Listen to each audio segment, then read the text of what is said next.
అధ్యాయము 6వ వచనం నుండి 12 వరకు మనం చదువుకున్నాం. ఇందులో 2 వచనాలు మీ కొరకు నేను చదివి వినిపిస్తాను. 6, 7 వచనాలు చదువుతున్నాను, గమనించండి. ఆయన ప్రతి వానికి వాని క్రియల చొప్పున ప్రతిఫలము ఇచ్చును.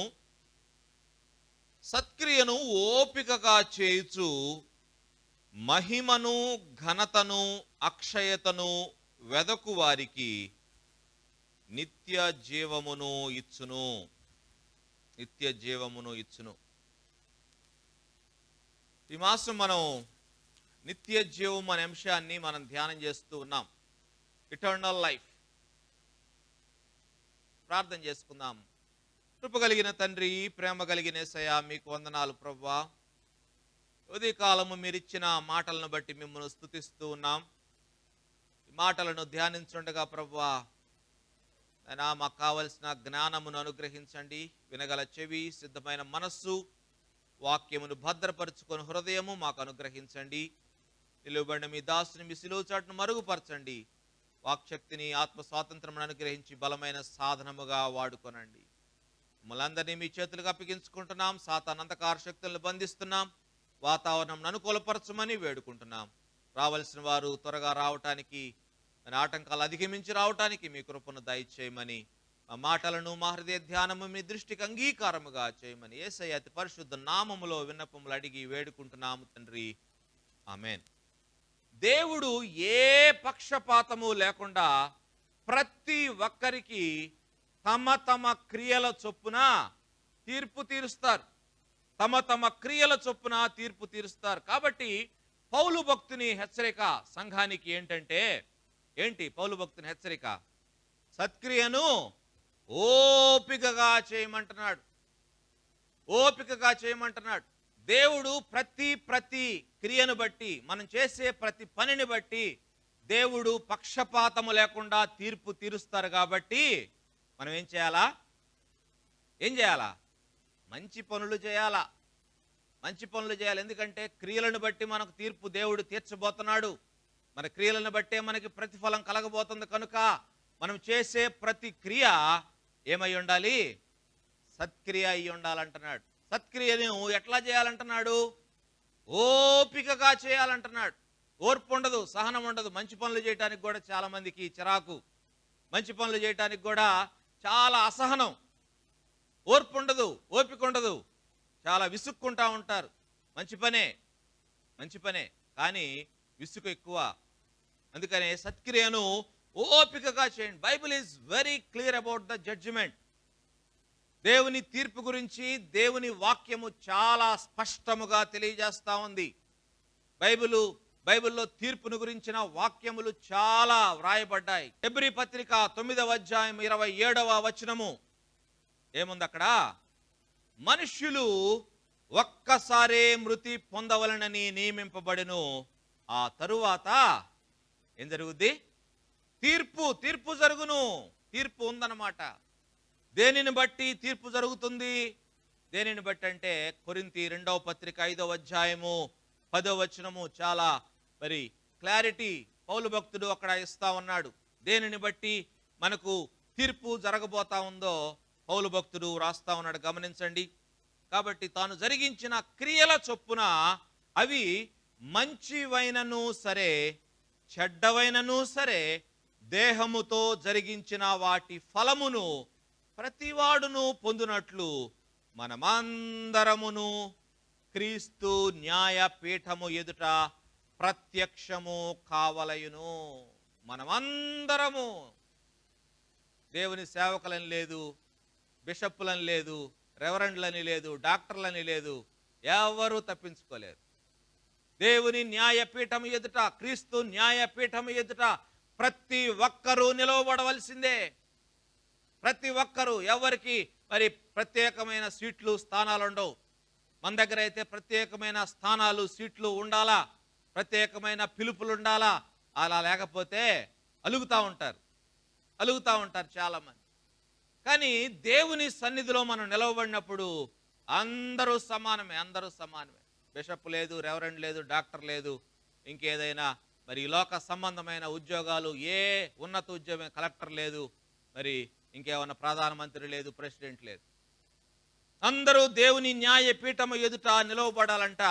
మరి వారు చేసిన పనులు అవి మంచివైనను సరే, చెడ్డవైనను సరే, దేహముతో జరిగించిన వాటి ఫలమును ప్రతివాడును పొందునట్లు మనమందరమును క్రీస్తు న్యాయపీఠము ఎదుట ప్రత్యక్షము కావాలి. No exemption, every one must appear before the judgement seat of Christ. క్రీస్తు న్యాయపీఠము ఎదుట మనందరము నిలవబడాలి. దేనిని బట్టి దేవుడు తీర్పు తీరుస్తాడు అంటే ఇక్కడ కూడా వ్రాయబడింది, క్రియల చొప్పున అని వ్రాశారు. తాను జరిగించిన క్రియల చొప్పున, క్రియల చొప్పున. కొరింథీ 2వ పత్రికలో ఈ మాటలు చక్కగా వ్రాయబడ్డాయి. ప్రకటన గ్రంథంలో ఇంకా చాలా స్పష్టముగా మరి యోహాను భక్తుడు రాసి ఉంచినాడు. చూడండి, ప్రకటన గ్రంథం 2వ అధ్యాయం 23వ వచనము ఏముంది అక్కడ? మీలో ప్రతి వానికి వాని వాని క్రియల చొప్పున ప్రతి ఫలము ఇచ్చేదను. యేసయ్య పలుకుతున్న మాటలు. గ్రంథం 20వ అధ్యాయం 12వ వచనంలో, మరియు గొప్పవారేమి కొద్దివారేమి మృతులైన వారందరూ ఆ సింహాసనం ఎదుట నిలువబడి ఉండుట చూచితిని. అప్పుడు గ్రంథములు విప్పబడెను, మరియు జీవ గ్రంథము అను వేరొక గ్రంథము విప్పబడెను. ఆ గ్రంథముల యందు వ్రాయబడి ఉన్న వాటిని బట్టి తమ క్రియల చొప్పున మృతులు తీర్పు పొందిరి. అంటే మన ప్రతి క్రియ అక్కడ గ్రంథంలో రికార్డ్ అవుతా ఉంది. ఒక గ్రంథము అక్కడ రికార్డ్ అవుతా ఉంది. గ్రంథంలో మనం చేసే ప్రతి పనిని రికార్డ్ చేసి ఉంచుతా ఉన్నారంట. ఆ గ్రంథముల యందు వ్రాయబడి ఉన్న వాటిని బట్టి తమ క్రియల చొప్పున మృతులు తీర్పు పొందిరి. ప్రతి వాక్యంలో క్రియల చొప్పున, క్రియల చొప్పున, క్రియల చొప్పున.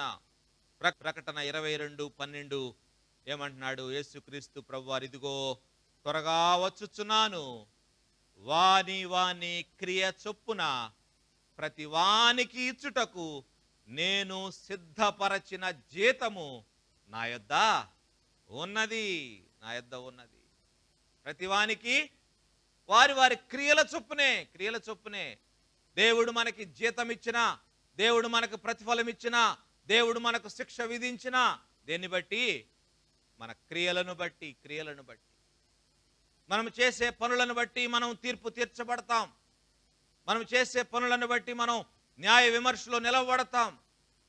మనం చేసే క్రియలను బట్టి దేవునికి సమాధానము చెప్పుకోవాల్సిన బాధ్యత మనందరి మీద ఉంది. కాబట్టి మన క్రియలను జాగ్రత్తగా మనం చూసుకోవాలా. పౌలు భక్తుడు అందుకనే సత్క్రియను ఓపికగా చేయండి అంటున్నాడు. సత్క్రియ, మంచి క్రియలే చేయాలా. కీడు చేయటము సరదా కొంతమందికి, ఇతరులు బాధపడుతుంటే కొంతమందికి సంతోషం, ఇతరులు ఇబ్బంది పడుతుంటే ఇతరులను ఇబ్బంది పెట్టడం వారికి చాలా సంతోషం, ఎదుటి వారు దుఃఖపడతా ఉంటే వీళ్ళకి చాలా సంతోషం. తిమోతి 1వ పత్రిక 6వ అధ్యాయం 7వ వచనము ఏమంటున్నాడు? మనము ఈ లోకములోనికి ఏమీయూ తేలేదు, దీనిలో నుండి ఏమీయూ తీసుకొని పోలేం. We can take nothing. మనం ఈ లోకం నుండి we bought nothing into this world and we cannot take anything out of this world. ఏమైనా తెచ్చామా మనం వచ్చేటప్పుడు? మన చేతితోటి తీసుకొని ఏమైనా వచ్చామా? అందుకే సమస్తాన్ని పోగొట్టుకున్నప్పుడు యోబు అంటాడు, యోబు గ్రంథం 1వ అధ్యాయం 21వ వచనములో, నేను నా తల్లి గర్భములో నుండి దిగంబరినై వచ్చి తిని, దిగంబరినై అక్కడికి తిరిగి వెళ్ళేదను. యెహోవా ఇచ్చెను, యెహోవా తీసుకొని పోయాను, యెహోవా నామమునకు స్తుతి కలుగునుగాక, స్తుతి కలుగునుగాక. అన్ని పోగొట్టుకున్నాడు. మరి అన్ని పోగొట్టుకున్నప్పుడు ఎవరికైనా బాధ కలుగుద్ది. ఈరోజు మనం విన్నాం, ఈరోజు మరి సిక్లగులో దావీదు ఆయనకున్న ప్రజలు వాళ్ళందరూ తమకున్న సమస్తాన్ని పోగొట్టుకున్నప్పుడు వారు ఎట్లా ఏడ్చారంట? ఏడవటానికి ఇక శక్తి లేనంతగా ఏడ్చారంట. వాళ్ళకి కోపము కట్టలు తెంచుకుపోయింది. దావీదుని వెంబడించిన వాళ్లే కదా, దావీదుని ప్రేమించారు. దావీదును సౌలు తరుముతా ఉన్నప్పుడు ఈ దావీదైతే మనకి సహాయం చేయగలడు, ఈ దావీదైతే మన కష్టాలు తీర్చగలడు, మనకున్న ఇబ్బందుల్లో నుంచి ఏదైనా కొంత ఉపశమనం ఈయన ద్వారా మనకు కలుగుద్దని ఆయన వెంట తిరిగిన వాళ్లే కదా. కానీ ఒకానొక సందర్భంలో ఏం చేశాడు, ఆయన సమస్తాన్ని పోగొట్టుకున్నప్పుడు వాళ్ళకు కోపం ఎక్కువైపోయి దావీదునే చంపేయాలనే తీర్మానానికి వచ్చారు. ఎంత విచారకరమైన సంగతి. ఈ లోకంలో సంపాదించుకున్నవి ఒక్కసారిగా మనకు కనపడకపోతే, మనం ఎంతో నాకు ప్రియమైనవని భార్య పిల్లలు సంపాదించుకున్న ఆస్తిపాస్తులు ఒక్క క్షణంలో మాయమైపోతే ఎలా ఉంటది? కోపము కట్టలు తెంచుకుపోద్ది. కానీ యోబు అంటాడు, నేను దిగంబరిగా వచ్చాను, దిగంబరిగా అక్కడికి వెళ్ళి తిరిగి వెళ్ళిపోతాను. ఆయన ఇచ్చాడు, ఆయన తీసుకుని వెళ్ళిపోయాడు, నేనెందుకు బాధపడాలి?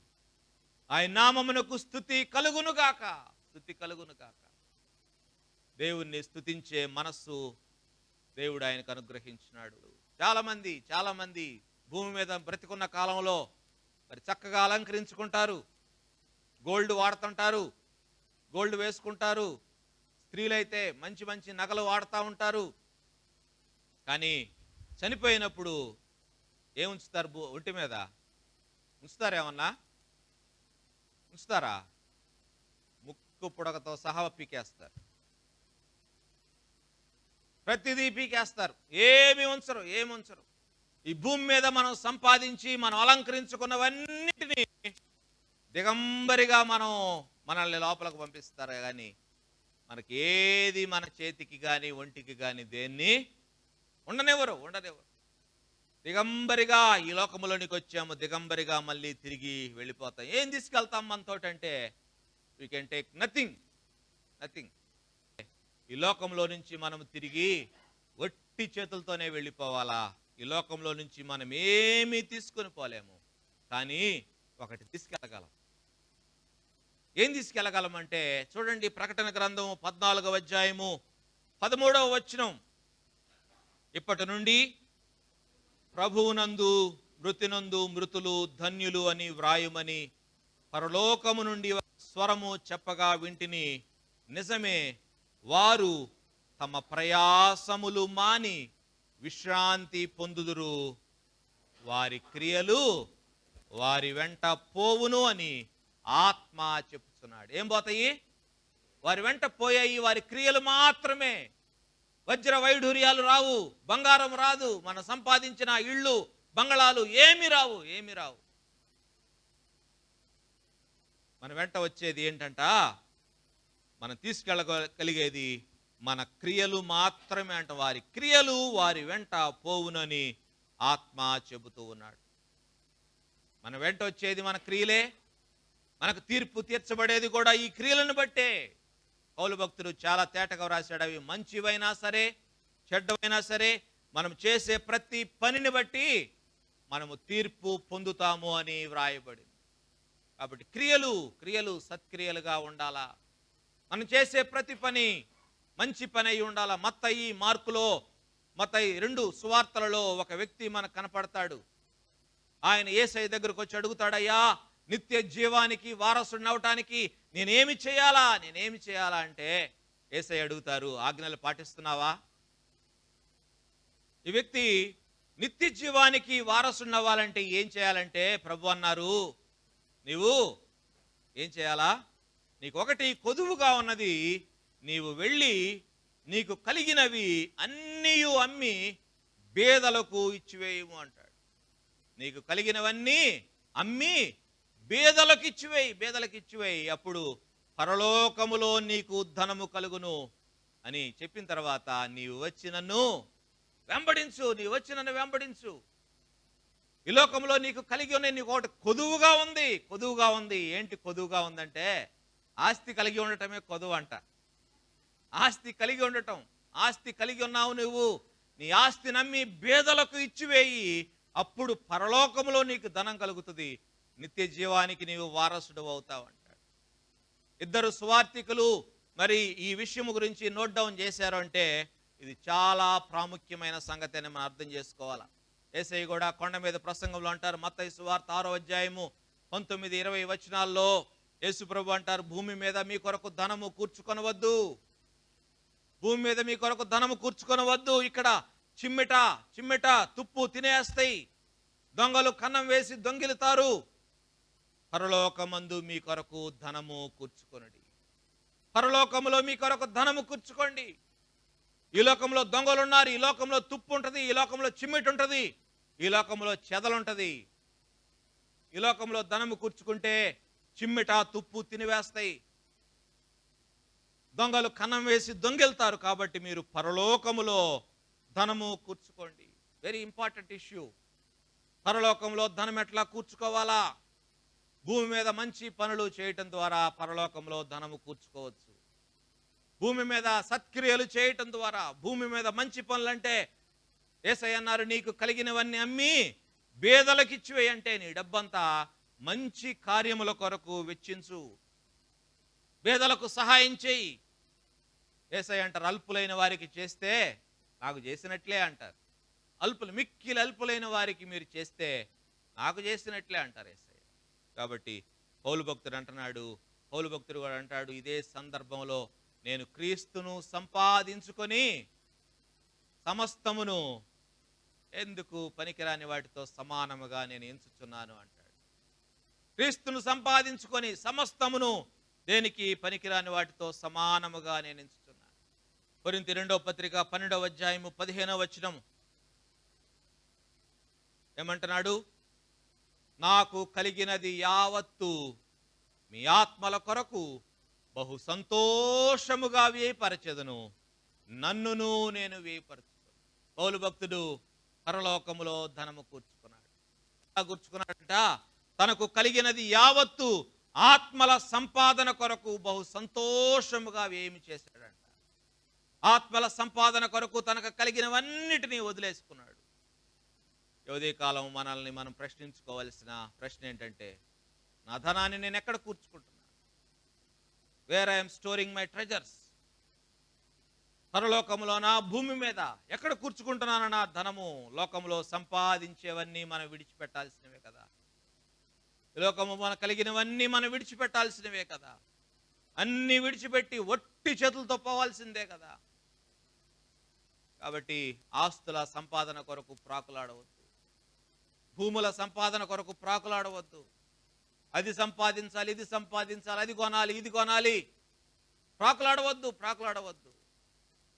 అది లోకస్తులకే తగినది, లోకస్తులకు తగినది.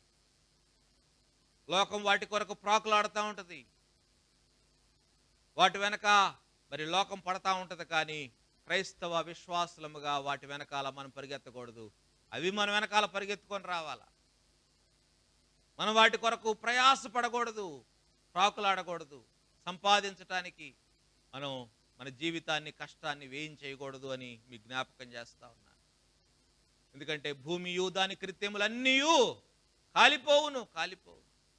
అది లోకస్తులకు తెలియదు. అందుకనే వాళ్ళు మరి అన్ని సంపాదించుకొని దాచిపెట్టుకోవడానికి ప్రయాసపడతా ఉంటారు. దేవుని వాక్యం మనకు జ్ఞాపకం చేస్తా ఉంది. పౌలు తిమోతికి రాస్తూ అంటాడు, తిమోతి 1వ పత్రిక 6వ అధ్యాయం 8వ వచనములో, కాగా మనము అన్న వస్త్రములు కలవారమై ఉండి వాటితో తృప్తి పొంది ఉందము అంటాడు. అన్న వస్త్రములు కలవారమై, let us be content with what we have. మనకున్న వాటితో మనం తృప్తి కలిగి ఉందాము అంటున్నాడు. రక్షణ పొందాము, బాప్తిసం తీసుకున్నాము, సరిపోతుందా? చాలా మంది ఇలానే అనుకుంటున్నారు, నేను రక్షణ పొందాను, బాప్తిసం తీసుకున్నాను, పరలోకంలో నా సీట్ రిజర్వ్ అయిపోయింది, నేను ఏ పరిస్థితుల్లో అయినా ఎప్పుడైనా నేను పరలోకానికి వెళ్ళిపోతాను అని అనుకుంటా ఉంటారు. రక్షణ పొందిన వారికి పరలోక రాజ్యం ఉంది కదా అని అంటారేమో. ఉంది. రక్షణ పొందిన వారికి పరలోక రాజ్యం ఉంది. బాప్తిసం తీసుకోకపోయినా పరలోక రాజ్యం ఉంది. కానీ ఏ సందర్భంలో అంటే, రక్షణ పొందిన తర్వాత బాప్తిసం తీసుకోవడానికి సమయం లేనప్పుడు, రక్షణ పొందిన తర్వాత దేవుని వాక్యమును విని దేవుని వాక్యమును వెంబడించడానికి అవకాశం లేనప్పుడు, దేవుని సన్నిధికి వెళ్ళి దేవునితో సహవాసం చేయడానికి వీలు లేనప్పుడు, ప్రాణం పోయే పరిస్థితులలో ప్రభురాత్రి భోజన సహవాసంలో పాలు పంపులు పొందలేని స్థితిలో ఉన్నప్పుడు అది జరుగుద్దు, కానీ మిగిలిన సందర్భాల్లో జరగదు. సిలువ మీద దొంగ వెళ్ళిపోయాడు కదా పరలోక రాజ్యానికి యేసయ్యతోటి అని చాలా మంది ప్రశ్నిస్తూ ఉంటారు. రక్షణ పొంది బాప్తిసం తీసుకోకుండా తాత్సారం చేస్తూ ఉంటారు, రోజులు సంవత్సరాలు గడిపేస్తూ ఉంటారు. దొంగపోయాడు కదా, నేను కూడా పోతాను పరలోక రాజ్యానికి అనుకుంటా ఉంటారు. దొంగకు అవకాశం లేదు కదా, దొంగకు అవకాశం లేదు. దొంగకు అదే చివరి రోజు, అదే చివరి క్షణం ఆయన మరణించబోతున్నాడు. సిలువ మీద ఉన్నప్పుడు యేసయ్య మాటలు విని రక్షణ పొందాడు. రక్షణ పొందిన తర్వాత ఆయన యేసయ్యతో పాటు పరలోకానికి వెళ్ళిపోయాడు. ఆయనకు బాప్తిసం తీసుకునే అవకాశం లేదు, ప్రభురాత్రి భోజన సహవాసంలో పాల్గొనే అవకాశం లేదు, చర్చికి వెళ్ళే అవకాశం లేదు. ఏ సహవాసానికి ఆయనకు అవకాశం లేదు. కాబట్టి పరలోక రాజ్యంలో యేసయ్యతో ఉన్నాడు. కానీ నీకు నాకు అవకాశం ఉంది కదా, వాక్యం వినటానికి అవకాశం ఉంది, దేవుని చిత్తము తెలుసుకొని దేవుని చిత్తాన్ని జరిగించడానికి అవకాశం ఉంది, ప్రభురాత్రి భోజన సహవాసంలో పాల్గొనడానికి అవకాశం ఉంది. చాలా మంది ప్రభురాత్రి భోజన సహవాసం టైంలో లేచి వెళ్ళిపోతా ఉన్నారు. ఎందుకో అర్థం కావట్లేదు. ప్రతి వారం నేను జ్ఞాపకం చేస్తున్నాను, వేదన కలుగుతా ఉంది. బాప్తిసం తీసుకున్న వాళ్ళు ఎందుకు వెళ్ళిపోతున్నారు? ఏంటి లోపం, ఏంటి పొరపాటు, మీరు చేస్తున్న పొరపాటు ఏంటి, మీలో ఉన్న వ్యసనం ఏంటి, మీకున్న బాధ ఏంటి, మీకున్న దుఃఖం ఏంటి, మీకున్న మరి దేవునితో మీకు ఎందుకు ఎడబాటు కలిగింది? రక్షణ పొందారు, బాప్తిసం తీసుకున్నారు, మరి క్రైస్తవులుగా చలామణి అవుతున్నారు, రాత్రి భోజన సహవాసానికి ఉండకుండా వెళ్ళిపోతా ఉన్నారు. ఏం జరుగుతుంది? ఏం జరుగుతుంది? ఒకవేళ మీకు అర్థం కాకపోతే నాకు ఫోన్ చేయండి, నాతో మాట్లాడండి, మీ సమస్య ఏంటో నాకు చెప్పండి. ఎందుకు ప్రభురాత్రి భోజన సహవాసంలో మీరు పాల్గొనట్లేదు? ఎందుకు సమయానికి లేచి వెళ్ళిపోతున్నారు? బర్రనేసుకొని వెళ్ళిపోతూ ఉంటారు బండ్లు, ఏదో మునిగిపోతున్నట్టుగా.